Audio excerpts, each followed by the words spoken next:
السلام علیکم ورحمۃ اللہ وبرکاتہ۔ ناظرین، اسلامک معراج چینل میں آپ سب کو خوش آمدید۔ اگر آپ چینل پر نئے ہیں تو چینل کو سبسکرائب کر لیں اور بیل آئیکن کو کلک کر لیں تاکہ آنے والی تمام اپڈیٹس آپ تک بآسانی پہنچ سکیں۔ آج جس واقعہ کو ہم آپ کی خدمت میں پیش کریں گے وہ واقعہ حکایت رومی کتاب میں درج ہے۔ نبوت سے قبل حضرت شعیب علیہ السلام کے ہاں حضرت موسیٰ علیہ السلام بکریاں چرایا کرتے تھے۔ ایک دن ایک بکری ریوڑ سے الگ ہو کر کہیں کھو گئی۔ حضرت موسیٰ علیہ السلام جنگل میں سے آگے پیچھے تلاش کرتے کرتے بہت دور نکل گئے۔ اس سے آپ علیہ السلام کے پاؤں مبارک پر ورم آ گئے اور زخمی بھی ہو گئے۔ بکری تھک ہار کر ایک جگہ کھڑی ہو گئی، تب جا کر کہیں حضرت موسیٰ علیہ السلام کے ہاتھ آئی۔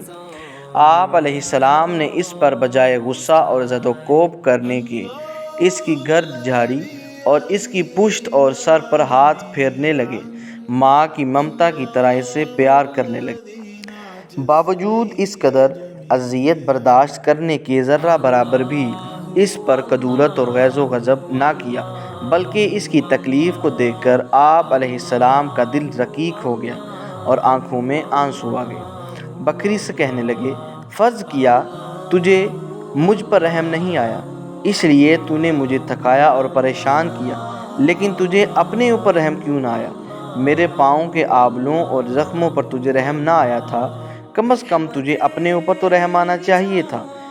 اسی وقت ملائکہ سے حق تعالیٰ نے فرمایا کہ نبوت کے لیے حضرت موسیٰ علیہ السلام زیبا ہیں، امت کا غم کھانے اور ان کی طرف سے ایذا رسانی کے تحمل کے لیے جس حوصلہ اور جس دل و جگر کی ضرورت ہوتی ہے وہ خوبی ان میں موجود ہے۔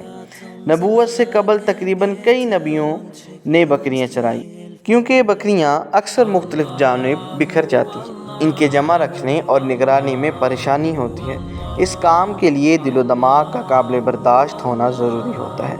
درس حیات: مخلوق خدا پر رحم کرنے سے دنیا اور آخرت میں سرفرازی عطا ہوئی۔